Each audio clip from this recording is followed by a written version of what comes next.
बिस्मिल्लाहिर्रहमानिर्रहीम। अस्सलाम वालेकुम दोस्तों, मैं हूं मोहम्मद सलीम और आप देख रहे हैं हमारे यूट्यूब चैनल techwithurdu की एक और न्यू वीडियो। दोस्तों उम्मीद करता हूं आप बिल्कुल ठीक ठाक होंगे। आज की वीडियो में मैं आपके साथ शेयर कर रहा हूं सबसे पहले तो पूरे ओमान में कितने केस हुए कोरोना के, कितनों की वफात हुई और कितने सेहतयाब हुए। इसके बाद में बात करेंगे सलाला की, buraimi, musandam और रुस्ताक की।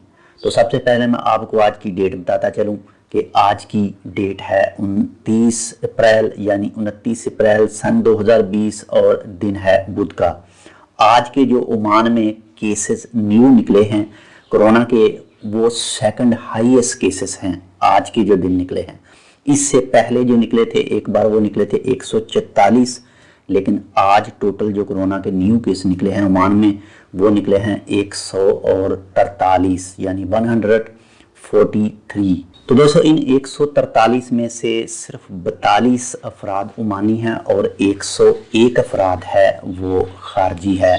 तो बहुत ज़्यादा अपनी एहतियात कीजिए। आज के जो टोटल ओमान में केस हो चुके हैं वो हो चुके हैं 2274 और 364 अफराद मुकम्मल तौर पर सेहतयाब हैं और 10 अफराद की डेथ है।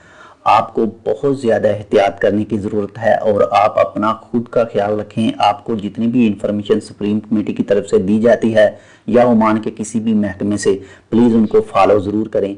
और जहाँ तक बात करते हैं सलाला की, तो सलाला में आज तक टोटल 15 केस निकले हैं और उन 15 में से माशाल्लाह से 8 मुकम्मल तौर पर रिकवर हैं, सेहतयाब हैं और 7 अब भी मरीज़ हैं। इसके बाद में बात करते हैं मुसंदम में आज तक टोटल 5 केस ही निकले हैं और उन 5 में से माशाल्लाह से 3 रिकवर हैं और 2 अब भी मरीज़ हैं। इसके बाद में बात करते हैं buraimi की। buraimi में भी आज तक टोटल 5 केस ही निकले हैं और उन 5 में से 3 माशाल्लाह से सेहतयाब हैं और 2 अब भी मरीज़ हैं। और जहाँ तक बात करते हैं इबरी की, तो इबरी में आज तक टोटल 41 केस निकले हैं और उन 41 में से 2 सेहतयाब हैं और 39 अब भी मरीज़ हैं। तो और जहाँ तक बात करते हैं रुस्ताक की, तो रुस्ताक में आज तक टोटल 237 केस निकले हैं, रजिस्टर हुए हैं और उनमें से 23 अफराद माशाल्लाह से सेहतयाब हैं और बाकी मरीज़ हैं।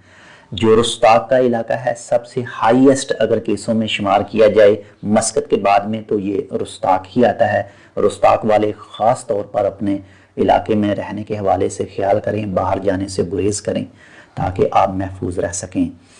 तो आपके साथ जितनी भी इंफॉर्मेशन शेयर की जाती है ये मौजूद है ओमान के महकमे सेहत के ट्विटर अकाउंट पर, ये बिल्कुल उनके मुताबिक ही होती है। तो आप अपना बहुत सारा ख्याल रखिए, अपने दोस्तों का ख्याल रखिए, अपनी फैमिली का ख्याल रखिए ताकि आप इस बीमारी से बच सकें। आपको जितने भी अहकाम सुप्रीम कमेटी, पुलिस की तरफ से, बल्दिया की तरफ से जो भी अहकाम दिए जाते हैं प्लीज़ उनको फॉलो ज़रूर कीजिएगा ताकि आप खुद सेफ रहें और आपके साथ में रहने वाले भी सेफ रहें। अगर आपको बहुत ज़्यादा ज़रूरी हालात में बाहर जाना पड़ जाए तो जब आप वापस घर में आएँ तो प्लीज़ किसी अच्छे सैनिटाइज़र के साथ या फिर किसी अच्छे साबुन के साथ अपने हाथ ज़रूर सफाई करें। तो आज के लिए बस इतना ही, इंशाल्लाह मिलते हैं किसी दूसरी अपडेट के साथ। तब तक आप अपना बहुत सारा ख्याल रखिएगा। अल्लाह हाफिज़।